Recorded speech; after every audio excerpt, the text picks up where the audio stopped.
두려워하며 섬기지 아니한 혼합된 사람들은 누구인가?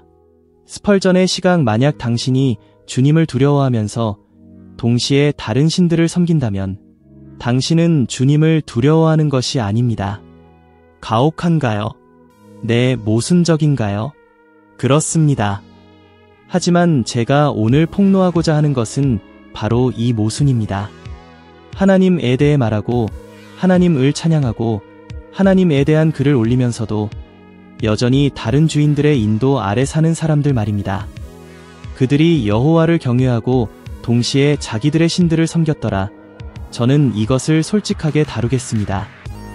저는 그 첫 번째 상태를 보면서 많은 사람들이 종교적인 공기를 매일 마시면서도 주님을 두려워하지 않는다는 것을 감히 인정하려 하지 않는 진실을 봅니다.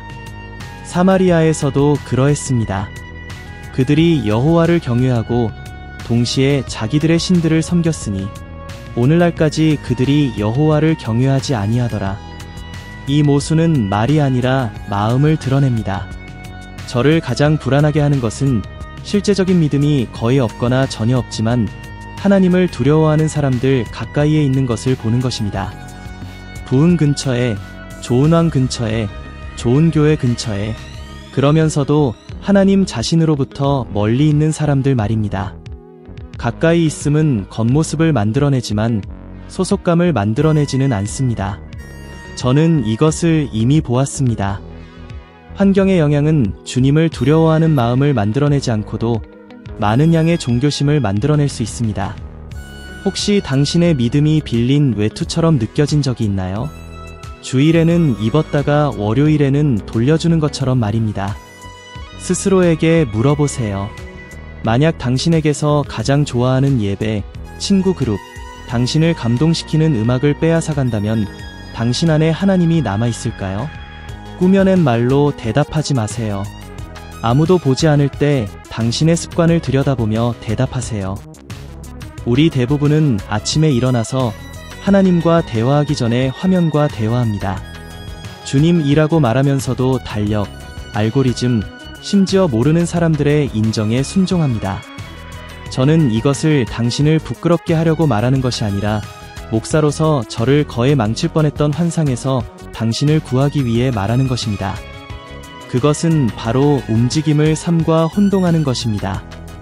이 첫 번째 상태는 일상생활의 작은 시험들에서 드러납니다. 직장에서 상사가 가까이 있을 때는 정직하지만 아무도 모르게 편법을 쓰는 것을 정상화합니까? 관계에서 방향을 위해 기도하지만 양심이 이미 보여준 경계를 넘어섭니까?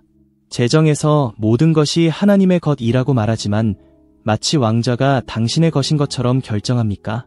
디지털 생활에서 당신의 평화를 빼앗고 질투심을 퍼뜨리며 거룩한 것에 대한 당신의 애정을 깎아내리는 것을 휴식이라고 부릅니까? 저는 마음이 조용한 선택들 속에서 자신이 누구를 두려워하는지 보여준다는 것을 배웠습니다. 어떤 사람은 하지만 저는 교회에서 자랐어요. 그것이 뭔가 의미가 있어야 해요. 라고 말할 것입니다. 그것은 기회의 은혜로서 의미가 있지만 회심의 증거로서는 의미가 없습니다. 다른 사람들은 저는 열정적인 사람들과 함께 걷고 봉사하고 노래하고 가르칩니다. 라고 말할 것입니다. 네, 사마리아 사람들도 좋은 영향 아래 있었지만 주님을 두려워하지 않았습니다. 문제는 외부 자극의 부족이 아니라 한 분의 내부적인 주인이 부족하다는 것입니다. 분열된 마음은 항상 집안에 대체 재단을 세울 방법을 찾을 것입니다. 이것의 무게를 이해할 수 있도록 오래된 상처를 하나 열어보겠습니다. 어느 날 저녁 설교 중에 강당은 사람들로 가득 찼습니다. 한 번의 외침, 한 번의 공포, 발소리의 소용돌이, 그리고 생명들이 사라졌습니다. 저는 짓눌린 영혼으로 그 강단에서 내려왔습니다. 몇 주 동안의 어둠이 이어졌습니다. 그 순간 저는 오늘날까지 저와 함께하는 것을 배웠습니다. 군중은 가득 찰 수 있지만 마음은 비어있을 수 있다는 것입니다. 그 비극은 저에게 단순한 습관이 있는 곳에서 회심을 가정하지 않는 것, 눈물을 회개와 혼동하지 않는 것, 만원인 것을 생명과 혼동하지 않는 것, 박수를 두려움과 혼동하지 않는 것을 가르쳐 주었습니다. 그리고 바로 이것 때문에 저는 먼저 저의 은밀한 부분을 개혁하기로 결정했습니다. 솔직한 기도, 고통스러운 자기 성찰, 자존심을 깎아내는 실제적인 결정들 말입니다. 왜냐하면 주님을 두려워하는 것은 겉으로 아멘 소리가 나기 전에 안에서 깨지는 소리를 내기 때문입니다. 하지만 진실을 마주하고 제 두려움이 얕다는 것을 발견할까 봐 두렵습니다. 오늘날까지 그런 상태에 있는 것보다 지금이 낫습니다. 영원한 것에 관해서는 두려움은 나쁜 조언자입니다. 불의를 보세요. 당신의 의지와 하나님의 의지가 충돌할 때 누가 다스립니까? 만약 하나님께 대한 당신의 예가 편의성, 사람들의 인정 또는 고통의 부재에 달려있다면 그것은 두려움이 아니라 거래입니다.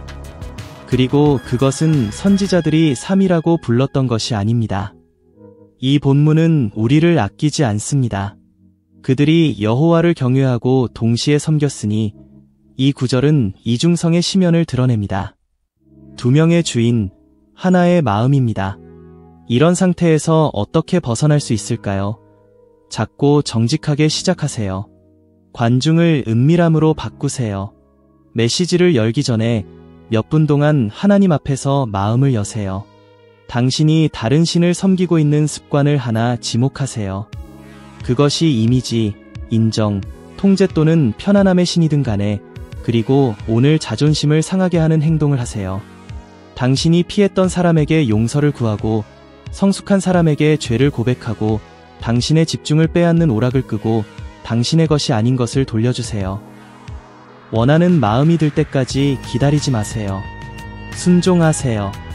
왜냐하면 순종을 통해 마음이 다시 두려워하는 법을 배우기 때문입니다.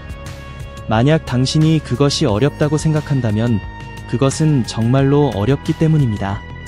고통스러울 때 그것은 왕좌의 주인이 바뀌고 있다는 신호입니다. 저는 여러분 중 일부가 원하지만 할 수 없다는 긴장 속에서 살고 있다는 것을 압니다. 저도 그렇습니다. 암울한 날들에는 저의 기도는 단지 속삭임에 불과했습니다. 주님, 저에게 한결같은 마음을 주십시오. 그리고 하나님은 이렇게 응답하십니다. 우상을 보여주시고 제단을 요구하시며 실천으로 인도하십니다. 그것은 감정의 번개가 아니라 충성스러운 발걸음의 길입니다. 사마리아 사람들은 회심한 것처럼 보일 만한 모든 것을 가지고 있었습니다. 행사, 제사장, 문화, 역사, 하지만 본질적인 것, 즉 헌신으로 이어지는 두려움이 부족했습니다. 허락하신다면 사흘간의 도전을 제안합니다. 사흘 동안 모든 관중을 차단하는 정해진 시간, 10분 또는 15분을 정하세요. 휴대폰은 손이 닿지 않는 곳에 두고 문은 닫고 성경은 펴고 단순한 기도와 함께 당신의 자립심을 깎아내는 실제적인 행동을 하루에 한 가지씩 하세요. 이렇게 기록하세요. 오늘 나는 애서 순종했고 이것은 나에게를 요구했다. 마지막에 스스로에게 물어보세요. 누가 왕좌를 차지하고 있는가? 당신은 영혼이 자기들의 신들을 섬기는 것을 멈출 때 주님을 두려워하는 것이 이론이 아니라 숨결이 된다는 것을 깨닫고 놀랄 것입니다. 그리고 그때 첫 번째 상태는 뒤로 남겨지기 시작합니다. 세상이 변해서가 아니라 마음이 주인을 바꿨기 때문입니다. 저는 깜짝 놀라게 해서 시작되는 이 회심을 잘합니다. 그것은 믿음처럼 보이지만 단지 겉만 번지르르한 두려움입니다. 사마리아에서도 그러했습니다. 그들은 여호와를 경외한다고 말했지만 그들을 달려오게 만든 것은 사자들의 으르렁거림이었습니다. 사자들이 그들의 전도자가 되었고 그들의 이빨이 그들의 논증이 되었습니다. 그리고 설상가상으로 그들은 거짓 신들을 대면하지 않는 제사장으로부터 가르침을 받았습니다. 회개 없는 의식, 헌신 없는 이론이었습니다. 함정을 알아차리시겠습니까?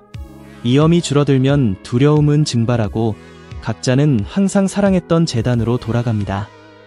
바로 이것 때문에 본문은 마치 외과 수술처럼 정확하게 요약합니다. 그들이 여호와를 경외하고 동시에 자기들의 신들을 섬겼더라.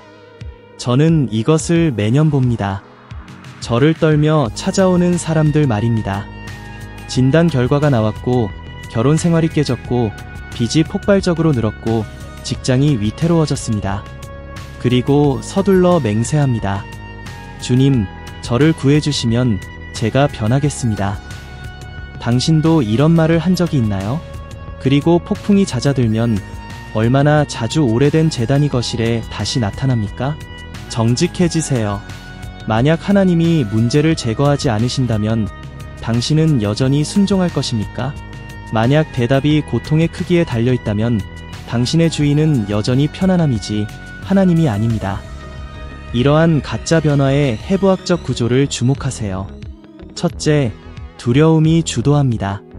예배에는 눈물이 있지만 일상에는 십자가가 없습니다. 둘째, 대면하지 않는 가르침이 있습니다. 죄를 완화시키고 우상을 깨지 않는 조언자들이 있습니다.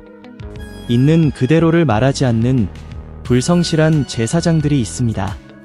셋째, 회심의 기둥들이 부족합니다. 회개가 없고 하나님이 받으신 유일한 희생에 대한 신뢰가 없으며 경쟁하는 신들을 버리는 것이 없고 주인의 변화를 증명하는 순종이 없습니다. 결과는 무엇일까요? 예배는 빈 제스처가 됩니다. 저는 마치 어제 일처럼 기억합니다. 심판과 은혜에 대한 설교 후에 한 남자가 울면서 저를 위해 기도해주세요. 제가 변하겠습니다. 라고 간청했습니다. 저는 희망을 품고 나왔습니다. 며칠 후 저는 그가 비틀거리며 자기 자신을 비웃고 있는 것을 만났습니다. 그냥 이번 한 번뿐이었어요. 그것은 저에게 충격을 주었고 두려움과 회개의 차이를 분별하도록 가르쳐 주었습니다. 저는 이미 유형을 묘사했었습니다. 하나님 앞에서 떨지만 바커스에게 충실히 섬기는 종교적인 주정꾼입니다. 구원하는 믿음을 되풀이하면서도 돈을 숭배하는 위선적인 수전노입니다. 이러한 풍자적인 인물들은 실제이기 때문에 존재합니다. 당신의 일상에 더 가까이 다가가겠습니다. 시험 기간에 하나님과 거래합니까? 이 과목에 합격하면 신자가 될게요. 고개를 숙이긴 하지만 책상 서랍에는 여전히 커닝 페이퍼가 있습니다. 병원에서 거룩함을 약속하고 퇴원하면 예전의 포르노로 돌아갑니다.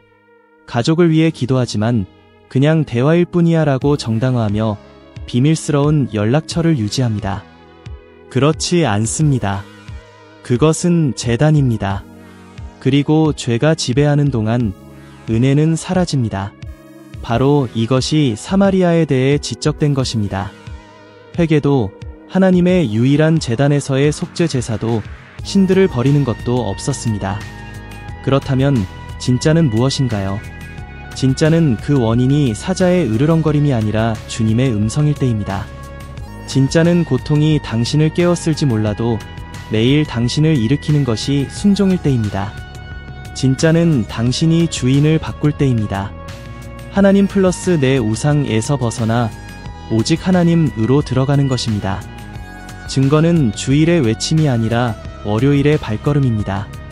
당신은 나무의 건강을 그것이 견뎌낸 폭풍으로 측정하는 것이 아니라 하늘에 구름이 없을 때 그것이 맺는 열매로 측정합니다. 그리고 만약 당신이 이 주인의 변화를 거부한 사람의 강력한 초상이 필요하다면 사울을 생각해보세요. 그는 서둘러 맹세하고 하나님이 요구하지 않은 제사를 드리고 절반만 순종했습니다. 부분적인 순종은 불순종입니다. 그의 이야기는 두려움이 만들어내는 것을 보여주는 광고판입니다. 경건의 겉모습, 분열된 마음, 그리고 결국 파멸입니다. 그 대조는 당신이 같은 결과를 반복하는 것을 막기 위해 존재합니다. 이제 저에게 솔직하게 말하세요. 당신의 사자들은 누구입니까? 당신을 하나님께 밀어붙이는 것은 무엇입니까? 수치심, 공포, 상실. 그것들은 경보가 될 수는 있지만 복음이 될 수는 없습니다. 복음은 끔찍한 고통에 대한 기쁜 소식이 아니라 합당하신 주님에 대한 기쁜 소식입니다. 그리고 이 순환에서 어떻게 벗어날까요? 제가 간단하고 확고한 실천을 통해 여러분을 인도하겠습니다. 사자와 우상을 지목하세요. 종이에 이렇게 쓰세요. 나의 사자는 상실의 두려움, 질병, 거부. 나의 우상은 인정, 편안함, 지위, 중독입니다. 당신이 지목하지 않으면 당신은 포기하지 않습니다. 이것은 안개를 걷어내고 문제를 빛으로 끌어냅니다. 불성실한 제사장들의 중계를 끊으세요. 만약 당신의 죄를 회개로 이끌지 않고 완화시키는 목소리들, 인플루언서, 친구, 심지어 리더들까지 있다면 경계를 정하세요. 당신을 충분히 사랑하여 이것은 우상이다. 이것은 죽어야 한다. 라고 말해줄 사람을 찾으세요. 거래를 구체적인 헌신으로 바꾸세요. 오늘, 내일이 아니라 당신의 우상과 모순되는 행동을 실행하세요. 성숙한 사람에게 고백하고 도피 경로를 차단하고 당신의 것이 아닌 것을 돌려주고 중독의 통로를 제거하고 당신을 분열시키는 관계를 끝내세요. 진정한 회심은 무언가가 깨지는 소리를 동반합니다. 두려움이 지나간 후에도 반복적인 순종을 심으세요. 이기가 가라앉은 후에도 매일 성경 말씀과 기도의 시간을 정하세요. 만약 바람이 잦아든 후에도 당신의 추구가 계속된다면 거기에는 생명이 있습니다. 만약 사라진다면 그것은 단지 공포였을 뿐입니다. 으르렁거림에 의존하지 않는 시험을 해보세요. 닷새 동안 당신이 보통 하나님과 타협하는 영역 하나를 선택하고 하루에 한 가지씩 조용히 순종하는 것을 실천하세요. 글을 올리지도 말하지도 관중 없이 하세요. 세 줄로 기록하세요. 나를 밀어붙였던 사자는 이었다. 오늘 헌신의 행동은 이었다. 내 자존심이 아팠던 것은 이었다. 마지막에 물어보세요. 위협이 없을 때 누가 왕좌에 있는가? 만약 사자들이 없어도 왕좌가 하나님으로 채워져 있다면 축하하세요. 이것은 은혜가 작동하는 것입니다. 그렇지 않다면 포기하지 마세요. 변명을 바꾸지 말고 주인을 바꾸세요. 저는 당신을 겁주려는 것이 아닙니다. 저는 당신을 해방시키고 싶습니다. 두려움은 당신을 문으로 데려올 수 있지만 그리스도의 주대심만이 당신을 안에서부터 변화시킵니다. 주님을 두려워하면서 동시에 하는 동안 마음은 계속 쪼개져 있을 것입니다. 오늘 타협하지 마세요. 자신을 들이세요. 왜냐하면 올바른 제단이 세워질 때 심지어 사자들조차 목소리를 잃기 때문입니다. 저는 누군가가 저는 주님을 두려워합니다. 라고 말하는 것에 만족하지 않습니다. 저는 그 사람이 관중이 없을 때 누구를 섬기는지 봅니다. 왜냐하면 진정한 상태는 입술로 측정되는 것이 아니라 선택을 다스리는 주대심으로 측정되기 때문입니다. 이것이 사마리아에 대한 진단이었습니다. 오늘날까지 여호와를 경외하지 아니하더라. 그 이유는 대낮의 빛처럼 명확합니다. 하나님은 그들의 유일한 하나님이 아니셨고 그들의 행동은 그들이 그분께 속하지 않았음을 증명했습니다. 가혹한가요? 네, 해방적인가요? 왜냐하면 죄가 지배하는 동안 은혜는 사라지고 마음의 왕좌에 두 명의 주인이 있을 때 한 명만이 진짜로 다스리기 때문입니다. 그리고 그분은 주님이 아닙니다. 솔직하게 말하겠습니다. 제가 아침에 일어나서 가장 먼저 침묵시키려고 하는 목소리가 양심의 목소리라면 그것은 마음이 하나님보다 다른 사람들의 의견을 더 두려워한다는 신호입니다. 당신은 이것을 인정합니까? 당신은 변하겠다고 약속했지만 항상 같은 우상을 먹여 살리는 같은 일정을 유지했던 그런 날을 살아본 적이 있나요? 만약 당신의 마음이 저는 하나님을 두려워합니다. 라고 대답하면서도 당신이 이미지, 인정, 편안함 또는 돈의 재단을 유지하고 있다면 영적인 편결은 사마리아와 같습니다. 당신은 주님을 당신의 유일한 하나님으로 소유하고 있지 않으며 당신의 행동, 찬송가가 아니라 이 당신이 누구에게 속해 있는지를 폭로합니다. 저 자신도 잔인한 정직함으로 이 계곡을 건너야 했습니다. 저는 마음이 미로처럼 변하는 짙은 멜랑콜리의 계절을 통과했습니다. 저를 구한 것은 아름다운 문장이 아니라 본질로 돌아가는 것이었습니다. 마음이 내키지 않을 때 성경을 펴고 몸이 저항할 때 무릎을 꿇고 영혼이 숨으려 할 때 실제 사람들을 사랑하는 것이었습니다. 저는 현실의 타격을 통해 평화는 투쟁이 부재가 아니라 주권의 일치라는 것을 발견했습니다. 제가 느끼지 않을 때조차 작은 것에서 순종했을 때 영혼은 다시 숨쉬기 시작했습니다. 마치 하나님이 저에게 아들아, 나는 내게 소음을 요구하는 것이 아니라 왕좌를 요구한다고 말씀하시는 것 같았습니다. 그리고 조금씩 그림자들은 권위를 잃었습니다. 이것이 해방시키는 시험입니다. 오늘 무엇을 느꼈는가 가 아니라 오늘 누구를 섬겼는가 입니다. 그리고 이 시험이 그토록 필요한가요? 찬양하고 헌금하고 감동하면서도 여전히 공허한 예배를 드릴 수 있기 때문입니다. 그 사람들은 여호와를 경외하고 동시에 자기들의 신들을 섬겼습니다. 분열된 마음을 가진 종교심, 순종 없는 예식, 주인의 변화 없는 예배였습니다. 본문은 심지어 느헤미야가 이야기에서 다시 등장할 때 이 사마리아 사람들의 미래의 역사를 들여다보라고 우리에게 말합니다. 이중성이 시간이 지나면서 대가를 요구한다는 것을 깨닫기 위해서 말입니다. 삶은 항상 우리의 주님이 누구인지 증명하게 되어 있습니다. 당신은 아마 하지만 저는 진실을 마주하고 제 믿음이 단지 겉만 번지르르 하다는 것을 발견할까 봐 두렵습니다. 라고 생각하고 있을 것입니다. 너무 늦기 전에 지금이 낫습니다. 그러니 실용적인 일을 합시다. 연극적인 것이 아니라 실용적인 것입니다. 먼저 당신의 하루를 다스리는 것을 빛으로 가져오세요. 직장, 아무도 당신의 스프레드시트를 보지 않을 때 정직합니까? 가족, 당신의 뜻대로 되지 않으면 당신의 인내심이 바닥납니까? 재정, 모든 것이 당신의 것인 것처럼 결정합니까? 아니면 하나님의 청지기로서 결정합니까? 디지털 생활, 당신이 여가라고 부르는 것이 거룩한 것에 대한 당신의 사랑을 증가시킵니까? 아니면 희석시킵니까? 마음은 이런 화려하지 않은 골목들에서 드러납니다. 만약 그들 중 어느 곳에서라도 죄가 무저항적으로 지배한다면 울타리를 칠하는 것을 멈추세요. 은혜는 그곳에서 지배하고 있지 않습니다. 자, 잠깐 멈추세요. 3번 숨을 쉬고 눈을 감으세요. 당신의 이웃의 65,000원, 65,000원 짜리 차를 보며 질투심을 느끼는 자신을 상상해보세요. 이제 13만원, 13만원의 팁을 받으며 만족하는 당신의 마음을 상상해보세요. 당신은 160만원, 160만원을 벌 때 당신의 태도가 어떻게 변하는지 알아차립니다. 이제 3분 동안 당신이 두려워하는 것이 무엇인지, 그리고 당신이 누구에게 봉사하는지 묵상하세요. 돌아오세요. 만약 당신이 주님과 함께 다른 신이 앉아있는 것을 발견한다면 절망하지 마세요. 하지만 가볍게 여기지도 마세요. 그 길은 간단하고 값비쌉니다.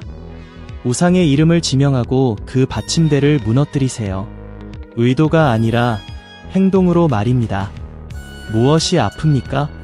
용서를 구하는 것, 당신의 것이 아닌 것을 돌려주는 것, 중독을 먹여 살리는 것에 대한 접근을 차단하는 것, 당신의 순종을 납치하는 관계를 끝내는 것, 오늘 그 방에서 우상을 꺼내는 일을 하세요. 진정한 회심은 바닥에 깨진 조각들의 소리를 냅니다. 어쩌면 당신은 내일 실패하면 어떡하죠? 라고 말할지도 모릅니다. 믿음은 무적자들의 쇼가 아니라 스스로를 재건하는 충성심입니다. 그래서 저는 작은 희망의 언약을 제안합니다. 당신을 부끄럽게 하기 위해서가 아니라 당신을 세우기 위해서입니다. 7일 동안 밤이 끝날 때 노트에 3가지 간단한 질문에 답하세요. 하나, 언제 제가 두 주인이 제 마음을 놓고 다투는 것을 알아차렸습니까? 둘, 오늘 하나님께 드린 구체적인 순종은 무엇이었습니까? 셋, 여전히 왕좌에 앉아있는 것은 무엇입니까? 8째 날에 성숙한 사람과 공유하세요. 당신은 조용한 현상을 알아차릴 것입니다. 하나님이 유일한 분이 되실 때 영혼은 방향을 찾고 마음은 맑아지며 가슴은 진정됩니다. 그것은 마법이 아니라 주대심입니다. 그리고 이것이 강단 이론이라고 생각하지 않도록 이름이 찬송가가 된 한 사람, 존 뉴튼을 기억하세요. 그가 어메이징 그레이스를 부르기 전에 그는 다른 주인에게 속해 있었습니다. 그 전화는 일시적인 충격이 아니라 선택, 관계, 소명을 다시 쓴 헌신이었습니다. 하나님이 개념이 아니라 주인이 되실 때 은혜가 하는 일이 바로 이것입니다. 저는 예배에서 당신의 목소리 크기에는 관심이 없습니다. 저는 일상에서 당신의 주인에게 관심이 있습니다. 우상 없이, 그리고 한 분의 유일한 하나님께 집중할 때 삶은 꽃을 피웁니다. 만약 오늘 당신이 나는 주님을 두려워한다고 말하면서 다른 신들을 섬기고 있었다는 것을 깨달았다면 이 좋은 소식을 받으세요. 주인을 바꾸기에는 아직 늦지 않았습니다. 미루지 마세요. 당신이 하나님께 드릴 다음 예는 자존심을 희생시키지만 은혜를 위한 공간을 열어주는 것이 될 것이며 새로운 집의 첫 번째 벽돌이 될 것입니다. 그리고 은혜가 지배할 때 죄는 그 매력을 잃습니다. 저는 하나님 플러스 무언가와 함께하는 삶의 환상을 받아들이지 않습니다. 진정한 회심은 포장을 바꾸는 것이 아닙니다. 그것은 주인을 바꾸는 것입니다. 제가 진정한 회심에 대해 말할 때 저는 분리되지 않는 두 가지 특징에 대해 말합니다. 우상들의 깨짐, 죄와 자아가 버려지는 것, 과 집중, 한 분의 유일한 하나님이 숭배되고 섬겨지는 것입니다. 그것은 하나님과 가 아니라 오직 하나님입니다. 제가 이것을 꾸며낸 것이 아닙니다. 그것은 제가 가지고 있는 진단 자체에 있습니다. 진정한 회심에는 다음이 있어야 합니다. 우상의 깨짐, 집중, 우리의 유일한 하나님이 숭배되고 섬겨져야 합니다. 죄가 지배하는 동안 은혜는 사라지고 예배가 분열되면 가장 아름다운 예식이 있다 할지라도 그것은 공허해집니다. 어쩌면 당신은 저에게 안전을 주는 것을 포기하기가 두렵습니다. 그것이 없으면 저는 누구일까요? 라고 말할지도 모릅니다. 저는 그 두려움을 이해합니다. 마음은 작은 목발에 매달립니다. 당신이 가꾸는 이미지, 당신이 모으는 인정, 당신이 보호하는 편안함, 당신을 비밀스럽게 달래는 중독입니다. 그리고 모든 것을 결정하는 질문이 생깁니다. 하나님의 의지와 당신의 의지가 충돌할 때 누가 명령합니까? 만약 하나님께 대한 예가 편의성, 박수 또는 고통의 부재에 달려있다면 여전히 다른 주인이 왕좌에 앉아있는 것입니다. 이것이 평범한 날들에 어떻게 반영되는지 아시겠습니까? 직장에서 쉬운 이득의 기회가 나타날 때 당신의 윤리가 변합니까? 관계에서 당신은 진실을 사랑한다고 주장하지만 자존심을 채우기 위해 숨겨진 대화를 소중히 합니까? 재정에서 당신은 모든 것이 하나님의 것이라고 말하지만 그분이 회계이고 당신이 소유자인 것처럼 삽니까? 디지털 생활에서 당신은 근본적으로 거룩한 것에 대한 당신의 애정을 납치하는 것을 휴식이라고 부릅니까? 만약 이 골목들 중 어느 곳에서라도 죄가 무저항적으로 지배한다면 저는 사랑과 확고함으로 당신에게 말합니다. 첫 번째 특징인 우상의 깨짐이 부족합니다. 이제 더 가까이 다가가겠습니다. 감정을 헌신과 혼동하지 마세요. 저는 진정한 눈물과 공허한 결정들을 보았고 또한 눈물이 없이도 운명을 바꾼 순종을 보았습니다. 저는 산산조각 나는 소리를 찾도록 배웠습니다. 은혜가 들어올 때 무언가가 깨집니다. 습관, 비밀, 도피 경로, 자아가 무릎 꿇었던 받침대입니다. 그리고 그 직후 두 번째 특징인 집중이 옵니다. 당신은 더 이상 많은 재단들을 쫓아다니지 않고 오직 하나의 지평선, 하나의 이름, 하나의 주님께 초점을 맞춥니다. 어떤 사람은 만약 제가 실패하면 어떡하죠? 내일 제가 비틀거리면요? 라고 반박할 것입니다. 은혜는 우상에 대한 변명이 아니라 다시 시작하는 길입니다. 질문은 당신이 완벽할 것인가가 아니라 당신이 분열되어 살 것인가입니다. 진정한 회심은 투쟁을 제거하는 것이 아니라 충성심을 바꿉니다. 그리고 진정한 충성심은 바람이 멈출 때, 관중이 없을 때, 아무도 점수를 세지 않을 때 나타납니다. 그 조용한 시간에 당신이 계속 순종한다면 주인의 변화가 있었습니다. 만약 고요함 속에서 당신이 오래된 재단으로 돌아간다면 그것은 단지 충격이었을 뿐 헌신이 아니었습니다. 저에게 오늘날까지 저를 기쁘게 하는 한 가지 이야기를 들려드릴게요. 한 침례 후보자가 올바른 말과 눈물, 그리고 입술의 고백과 함께 저를 찾아왔습니다. 저는 믿고 싶었지만 무언가 부족했습니다. 오래된 재단이 여전히 서 있었습니다. 저는 친절하고 단호하게 말했습니다. 우상이 넘어지는 것을 보지 않고는 당신을 물속으로 밀어넣을 수 없습니다. 그는 돌아섰고 제 마음은 아팠습니다. 사람들을 사랑할 때 아직은 안 돼 라고 말하는 것을 좋아하는 사람은 없습니다. 몇 달 후 그가 다시 나타났습니다. 연극도 연설도 없이 평온한 빛을 띠고 있었습니다. 끝났습니다. 하나님이 명령하신 대로 했습니다. 저를 분열시켰던 것을 끊어냈습니다. 명확한 신호들이 있었습니다. 어려운 화해, 값비싼 배상, 대체된 습관들 안에서부터 잠긴 문들입니다. 그 침례탕에서 그의 고백이 울려 퍼졌을 때 교회는 기뻐했지만 하늘이 더 크게 노래했습니다. 그것은 물의 연극이 아니라 한 왕에게 왕자가 차지된 것을 보는 기쁨이었습니다. 이것이 제가 당신을 위해 바라는 종류의 기쁨입니다. 마침내 자신의 주대심과 평화를 찾은 깨끗한 기쁨입니다. 당신은 아마 하지만 어디서부터 시작해야 할까요? 예전에도 시도해봤어요. 라고 생각하고 있을 것입니다. 그렇다면 간단하고 실용적인 과정으로 저와 함께 걸어보세요. 네, 고통스럽습니다. 왜냐하면 우상은 소리 없이 넘어지지 않기 때문입니다. 첫째, 당신의 우상의 이름을 지명하세요. 저는 약점이 있습니다 라고 말하지 말고 저는 인정을 숭배합니다. 저는 편안함을 숭배합니다. 저는 통제를 숭배합니다 라고 말하세요. 죄는 이름을 얻을 때 힘을 잃습니다. 둘째, 단절의 행동을 취하세요. 약속이 아니라 행동입니다. 만약 당신의 우상이 휴대폰에 있다면 중독의 통로를 제거하고 성숙한 사람에게 통제권을 넘기세요. 만약 재정에 있다면 오늘 앉아서 지출을 조정하고 충동의 수도꼭지를 잠그고 당신의 것이 아닌 것을 돌려주고 구체적인 관대함을 확립하세요.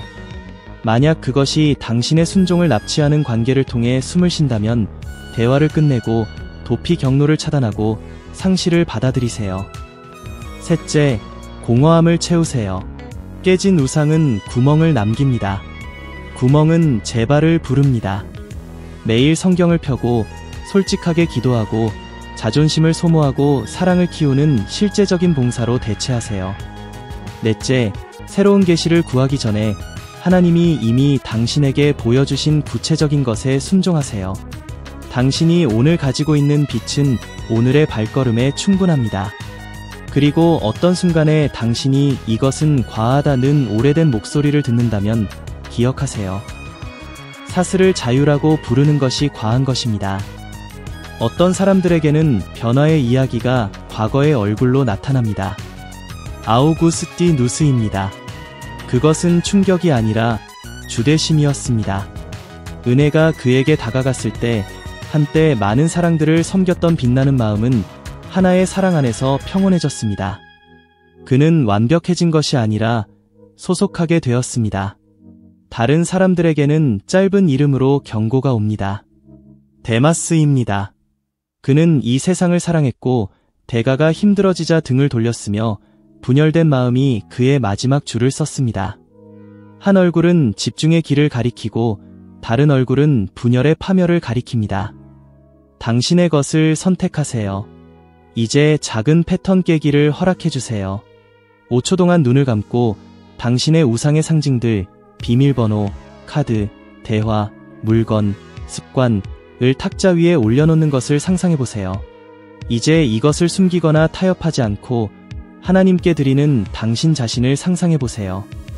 5초, 침묵, 돌아오세요. 이 장면은 연설이 되기 전에 행동이 되어야 합니다. 당신이 인상을 주기 위해 극단적 이 되는 것이 아니라 온전해져서 소속하는 것입니다. 그리고 명확한 목적이 영혼이 인내하는 데 도움이 되므로 여기 당신의 일상뿐만 아니라 경로를 바꿀 수 있는 도전이 있습니다. 7일 동안 우상 하나를 선택하고 매일 하나의 단절을 실천하세요. 3개가 아니라 하나입니다. 첫째 날, 이름을 지명하고 기록하세요. 둘째 날, 끊는 행동을 실행하세요. 셋째 날, 신뢰할 수 있는 사람에게 말하세요. 넷째 날, 예배의 훈련으로 대체하세요. 다섯째 날, 필요한 것을 배상하세요. 여섯째 날, 누군가를 실제적이고 조용하게 섬기세요. 일곱째 날, 15분 동안 앉아서 답하세요. 그 우상이 넘어졌을 때 나에게 무엇이 남았는가? 하나님이 홀로 왕좌에 계실 때 내 안에서 무엇이 태어났는가? 이 7일이 끝났을 때 당신의 영혼이 더 잘 숨쉬는 것을 깨닫는다면 그것은 우연이 아닙니다. 그것은 주되심입니다. 마음이 여러 신들에게 절하는 것을 멈추고 유일한 합당하신 분께 집중할 때 삶은 꽃을 피웁니다. 그리고 이 왕좌가 차지되면 한때 필수적이었던 것조차 빛을 잃습니다. 왜냐하면 은혜가 죄가 더 이상 지배하지 않는 곳에서 다시 지배하기 때문입니다. 저는 당신에게 감정적인 지름길을 제공하는 것이 아닙니다. 저는 당신을 구체적인 결정으로 초대합니다. 오늘 당신을 분열시키는 것을 깨고 당신의 마음을 한 분의 유일한 주님께 집중시키세요. 나머지 평화, 명료함, 지속적인 기쁨, 는 잘 차지된 왕좌의 결과가 될 것입니다. 만약 당신이 제가 말한 모든 것 중에서 한 가지만 기억한다면 이것이 되기를 바랍니다. 하나님 플러스는 존재하지 않습니다. 진정한 회심은 주인을 바꾸는 것입니다. 분열시키는 것을 깨고 마음의 왕좌를 한 분의 유일한 주님께 드리는 것입니다. 나머지는 소음입니다. 지금 바로 스스로에게 물어보세요. 당신 안에 어떤 우상이 아직 서 있나요? 오늘 하나를 무너뜨리세요. 한 번의 순종적인 발걸음이 1000번의 의도보다 더 가치 있습니다. 그리고 당신이 여기서 멈추지 않았으니 저와 함께 계속 가세요. 당신의 화면에 나타나는 다음 영상은 우리의 다음 단계입니다. 거기서 저는 당신이 이 지혜의 여정에서 한 단계 더 올라갈 수 있도록 도울 것입니다. 지금보다 단 1% 더 나은 당신이 될 것입니다. 하지만 매일 1%는 운명을 바꿉니다. 여기까지 함께 걸어와 주셔서 감사합니다. 다음 영상에서 뵙겠습니다.